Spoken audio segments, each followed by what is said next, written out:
This is the Modern Architect radio show and podcast. The Modern Architect features one-on-one interviews with renowned and cutting-edge architects, influencers, and sustainability leaders. Our show informs and illuminates the transformation that architecture brings to our cities, communities, and lives. And now, introducing the host of the Modern Architect, Tom Dioro. Our guest today on the Modern Architect Show is Korin Crawford, CRE. Korin is the Executive Vice President of Griffin, Swinerton, and Counselor of Real Estate. He's also an accomplished investment professional and entrepreneurial leader with nearly a 20-year track record of varied and profitable development, financing, and advisory experience with utilities, ports, school districts, cities, and private real estate investors. For more information, feel free to visit the website of griffinswinerton.com. Again, griffinswinerton.com. Today's episode is made possible by Swatchbox, the leading sample platform for architects and designers. Swatchbox brings thousands of product samples from the world's leading manufacturers into one platform. Browse materials for inspiration, create custom collections, then request your samples for free with automatic next day or second day shipping. Get started at swatchbox.com. Hello, Korin. I'm really honored and excited to have you on the Modern Architect Show. Thank you very much for being here. Tom, great to be here as well. Really excited for our conversation here. If we talked prior to the show, Korin, is how did you know, if you knew, and how young were you when you were going to do what it is that you do as in the capacity in the built environment? Is it something that you backed into, you kind of were called to? I'm curious to hear, and I'm sure your audience is, how you absolutely began your journey. Completely. I love the question, and it is not something I was called to. And as you talked about it, like something that you backed into, that really speaks to the language that you hear in the Bay Area and Silicon Valley, sort of backing into something. And, to be honest with you, it also reminds me of a core quote another mantra, that I really live by. It's actually a Chinese philosopher, Lao Tzu. And he says that he who defines himself can't really know who he is. And so what that means to me, that is such a beautiful quote that can be interpreted in many ways. But for me, what that really speaks to is, and what I resonate so much with is, just act. Like your actions, how you show up in the world, the energy that you put in forth, the things that you gravitate towards in the world will be revealed over time. And, I'm really big on experience, right? Like over contemplation, over experience, over kind of, years of time studying yourself, developing a body of work. The evidence of that reveals itself to you. And if you study that and you say, listen, these are the things that I really gravitate towards. This is the energy I put out in the world. These are the things that make me move, make me excited. It's a contemplative, introspective kind of process that you go through to look at and observe who you are over time. That really speaks volumes. So I love that quote because that's how I've come to this work that I do. I've not been sort of like premeditated in all of it. It was just almost like I walked through the world and the things that gravitated towards me. And as I've, looked at and kind of, reflected upon the things that I've done, I've seen that, I've got a couple of I've synthesized that, and I've got a couple of things that I know that I do just by virtue of the fact that, like, this is what you do. This is who you are. This is how you revealed yourself. Korin, as I've talked to you and get really excited about is you're also a double E at from Yeah. Stanford. That's Yeah. my favorite major, although it was not my major. But my experience is I find that the double E majors are just very, very thorough and interesting. That you introspective. Because it's interesting because it's so exacting, but yet it's not fully defined. Share with us why you chose a double E Double E. and how it Yeah. matters and means a lot to you. All right. Well, kind of a little bit of that is life story in a lot of ways. So I grew up in Palo Alto. I grew up in the Bay Area. Full life story is that, obviously, young African American young man growing up in the 70s and 80s of the Bay Area. I started out in East Palo Alto, and then my parents moved to Palo Alto when I was 10 years old.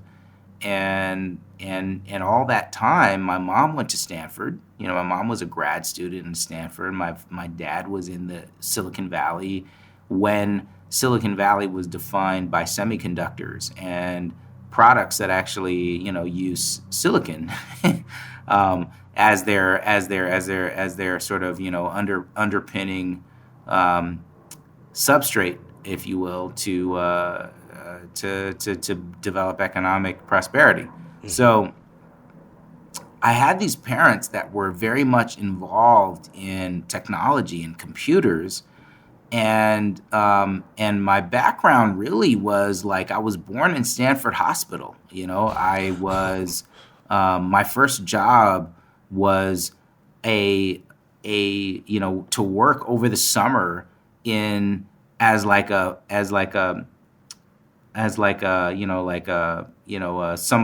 like a food server who was working in Stanford dorms, helping out when people were having kind of like summer events and summer workshops and all of that sort of thing. So Stanford is like imbued in my blood. I went to Stanford sports camps. I, had friends of mine who were professors and faculty kids of people at Stanford. So it's really in my blood. And so, having a parent who went to Stanford, having me go on to graduate school at Stanford, it is really very much a part of me in a lot of ways.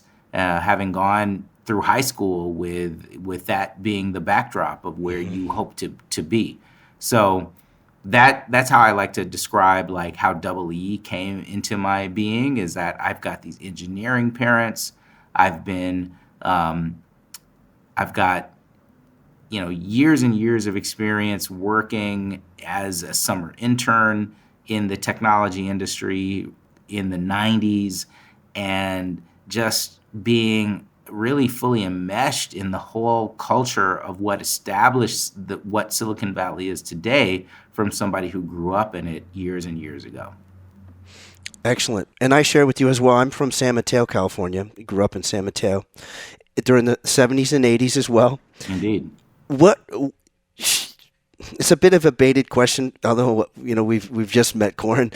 But what do you feel that growing up in the San Francisco Bay Area, specifically the peninsula, in the 70s through the 80s and 90s, Sure. How do you think that has kind of seeped into our kind of being as people and professionals, from your perspective? Love the question. So I honestly think that Palo Alto and the peninsula and the San Francisco Bay Area is one of the most fascinating areas of the world, right? And especially in the United States, because we are a juxtaposition, we are a hodgepodge of all these different types of pioneering mindsets.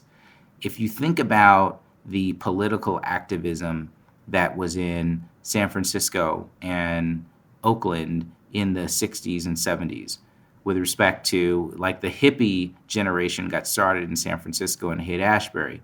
The Black Panther movement got started in Oakland in the 70s. Like, this is an area that is not new to pioneering ideas.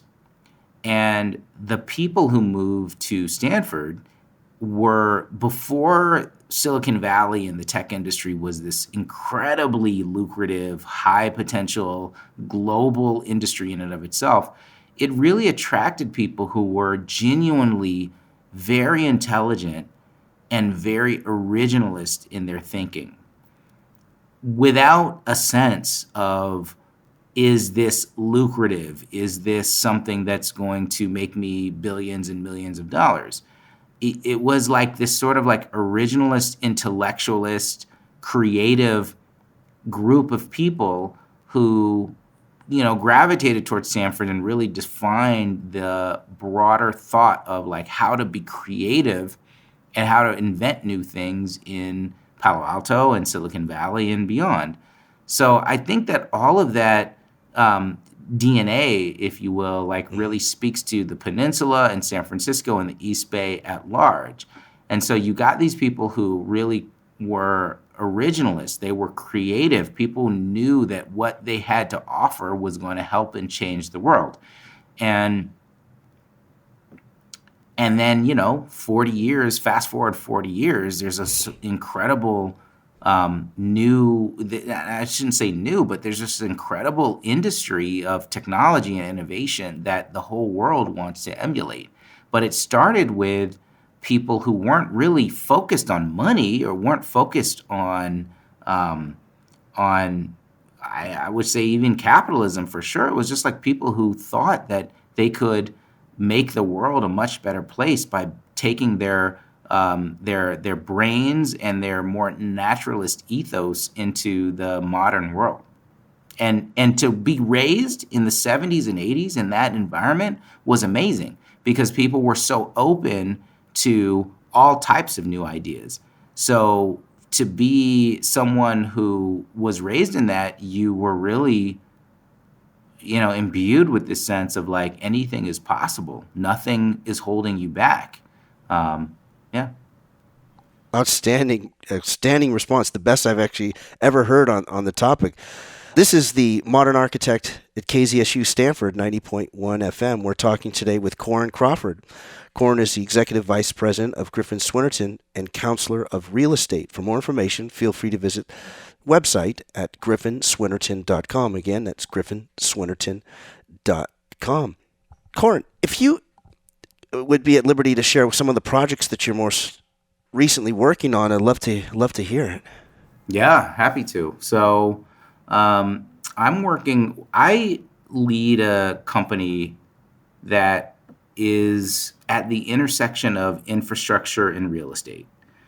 Right now, we hear a lot about infrastructure because the last 3-4 presidential administrations were all about how can we supercharge our economy by further investing in real estate. We've got a lot of images of the Eisenhower administration in the 40s and 50s, investing in the highway system that really shaped and shifted America. And we invested in 20th century infrastructure that paved the way for our 100 years of economic prosperity. And the thinking is,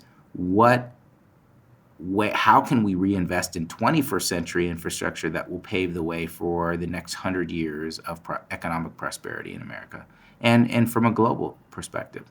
So I'm at the intersection of that thinking around infrastructure. How do we reinvest in our infrastructure? And when we think about how that juxtaposes with real estate, the conversation really comes to how do we also think about the ways in which we can equitably create more prosperity for more and more people in our communities by investing in this infrastructure, and how that impacts office development, residential development, hospitality development in ways that are more open to all types of people. So that's kind of like in a nutshell. It's hard to explain, but that's kind of in a nutshell what I do. Infrastructure at its base, but with an understanding of how infrastructure investments impact communities and cities writ large, whether we're talking about San Francisco or Los Angeles or Sacramento or New York or Hong Kong or Medellin or Budapest or whatever the case may be. What's your thought or even experience on working directly with cities in a I want to say mayoral capacity? Because I've got a real strong belief that if city mayors, and not just had a background in the built environment, specifically with an architect or an engineer or a builder, that it would serve the city very well if that's who the primary leaders of a city had that background or that bent. What's your thought on that?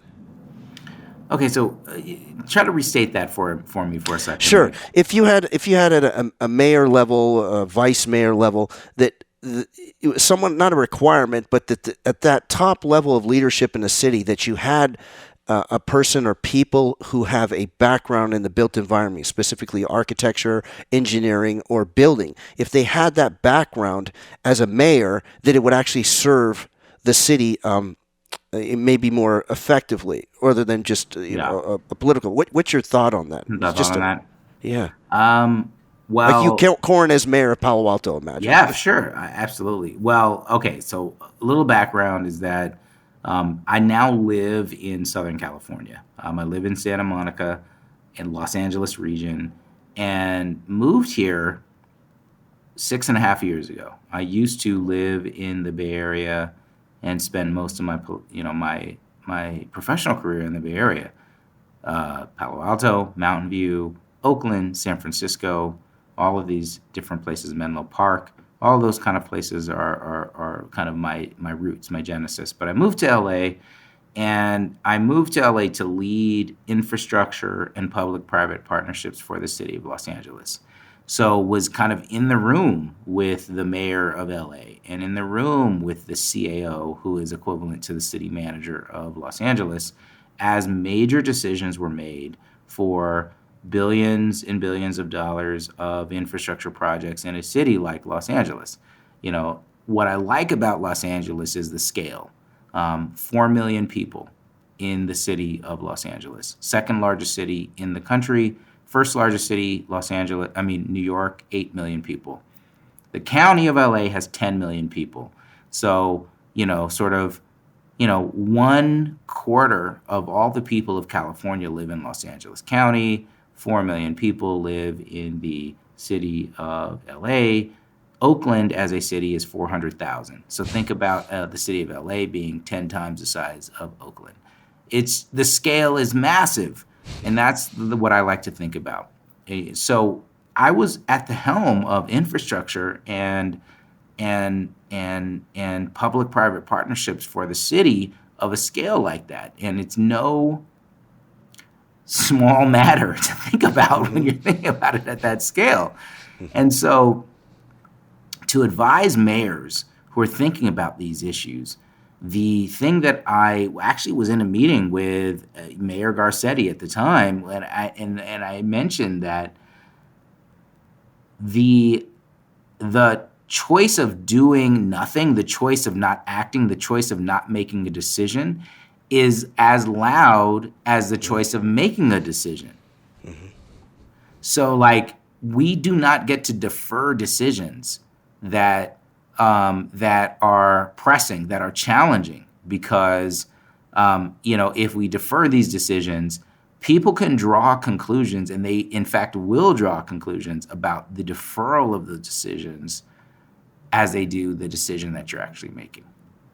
I can make that concrete. That's very kind of high level, but we can make it concrete if you had some follow up.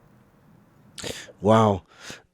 Is that also on purpose that you chose? You love that scale of a populace to put your skill set and your leadership and your team together to work with that?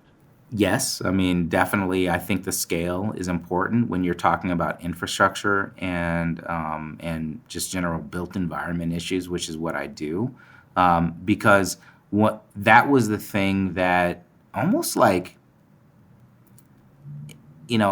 became enamored with LA as a region because of its scale. I was a Bay Area. I born and raised, as we've talked about at the beginning. Yes.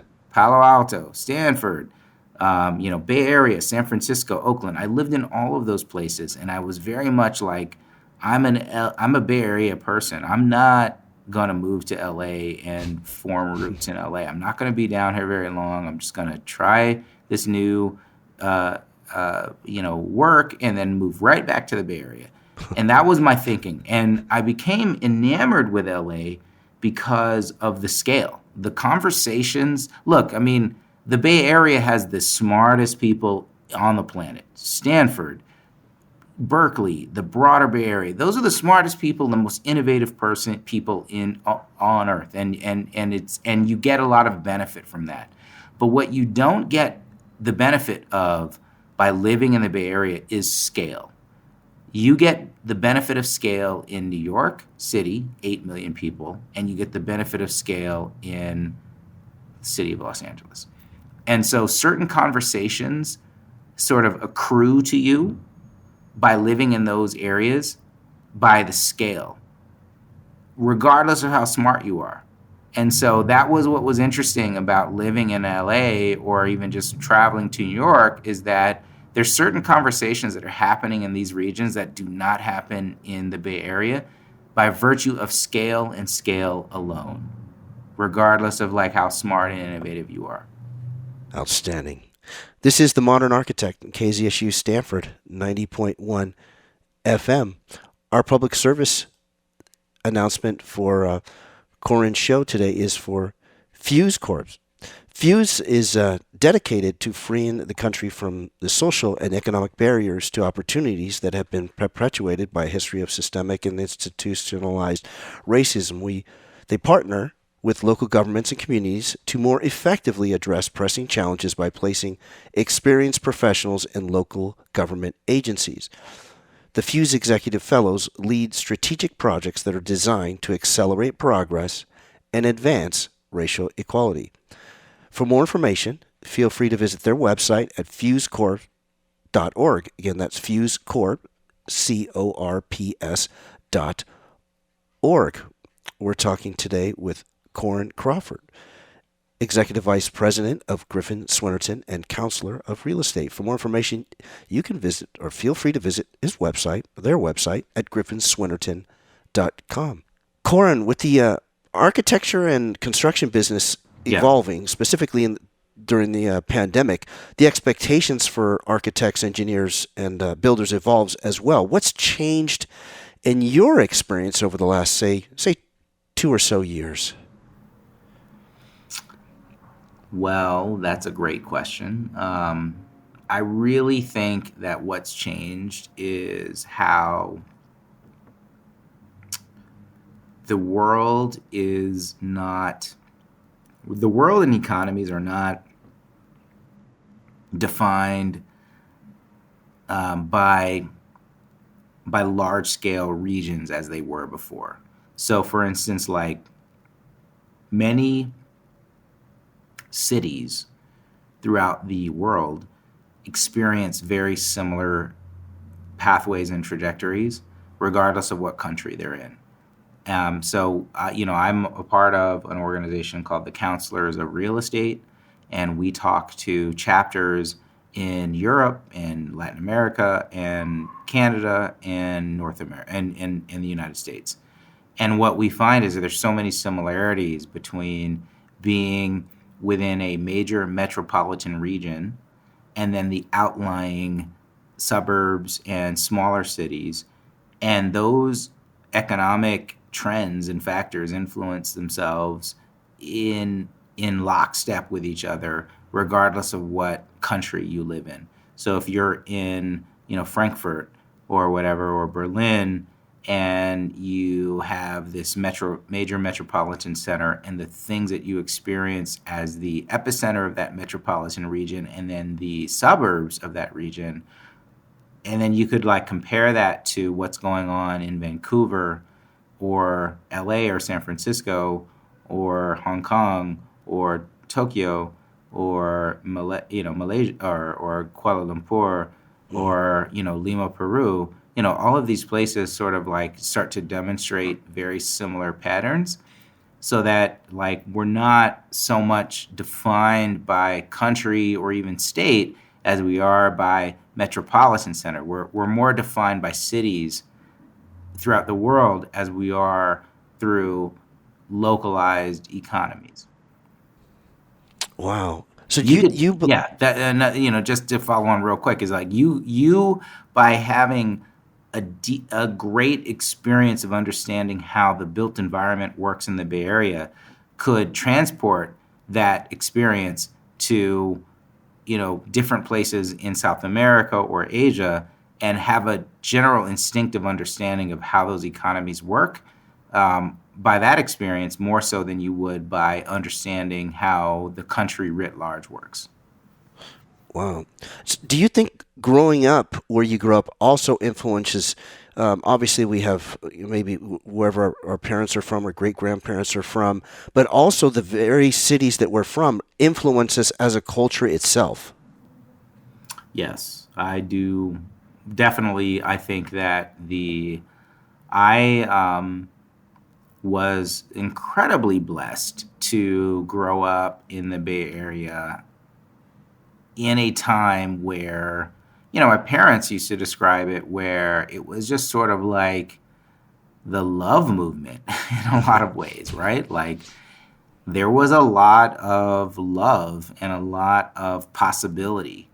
And so I really grew up at a time, I think, where there was a lot of nurturing and a lot of thinking and possibility about like what you can and should and how the world can be and what you can attain that is inspiring. And I think that we need more of that today. I am a huge fan of the Bay Area, not only for what it is as its present day, but to be honest with you, more so by what created the present day.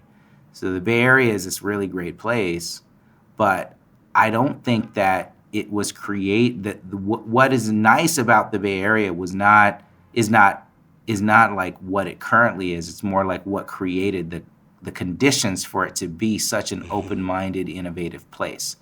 And the conditions for creating the Bay Area into what it is was really established in the 60s, 70s, and 80s. And so I grew up in sort of mid-70s to in the 80s, and my parents really kind of settled in the Bay Area in the 60s.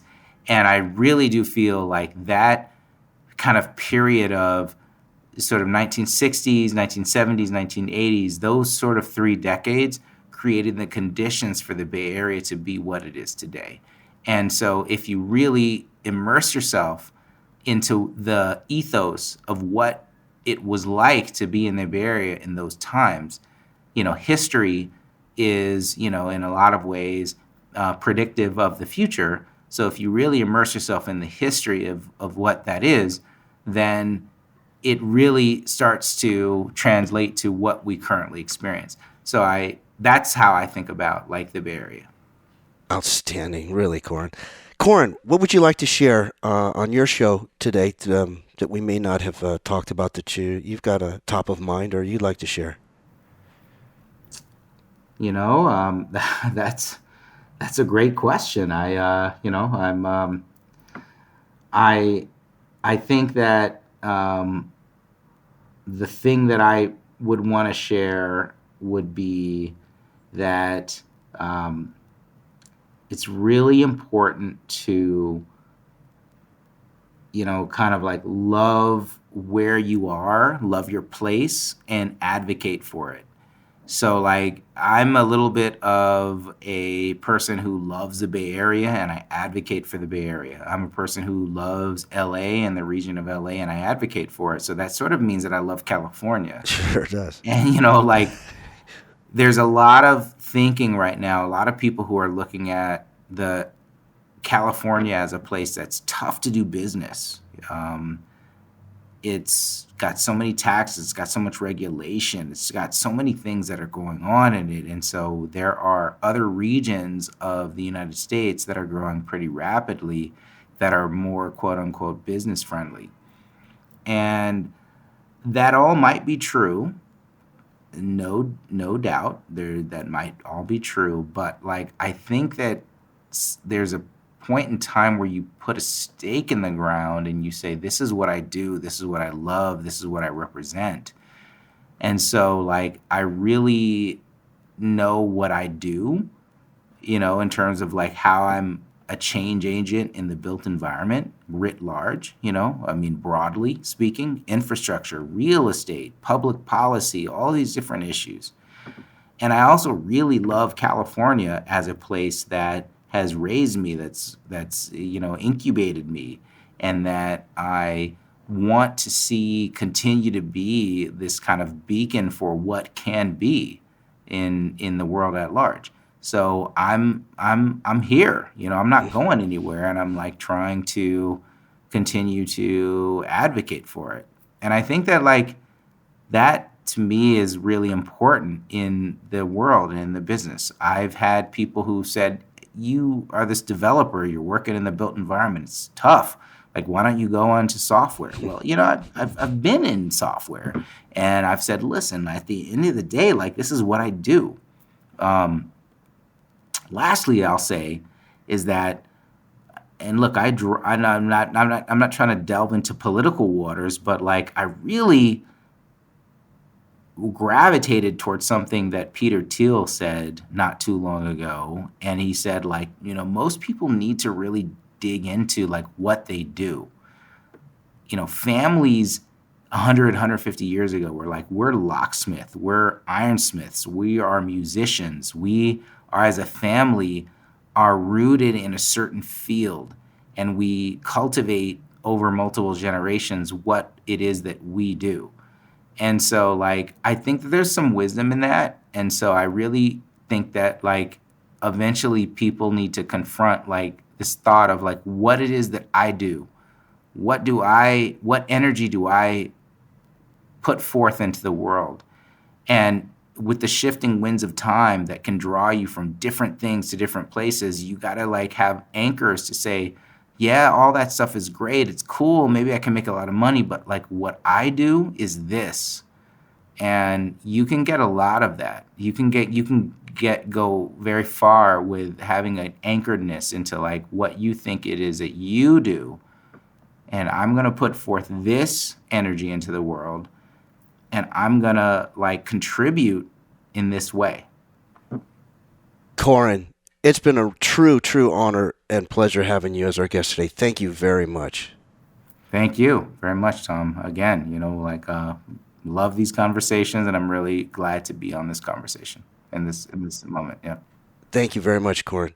You've been listening to The Modern Architect. I'm Tom Dioro. Our guest today has been Korin Crawford. Korin is the Executive Vice President of Griffin, Swinerton and Counselor of Real Estate. He's an accomplished investment professional and entrepreneurial leader with a nearly 20-year track record of varied and profitable development, financing, and advisory experience with utilities, ports, school districts, cities, and private real estate investors. For more information, feel free to visit their website at griffinswinerton.com. Again, that's griffinswinerton.com. Join us again next time when we welcome another outstanding architect, engineer, influencer, or civic leader committed to positive and sustainable cities, communities, and lives. Thank you for listening. Today's episode is made possible by Swatchbox, the leading sample platform for architects and designers. Swatchbox brings thousands of product samples from the world's leading manufacturers into one platform. Browse materials for inspiration, create custom collections, then request your samples for free with automatic next day or second day shipping. Get started at swatchbox.com.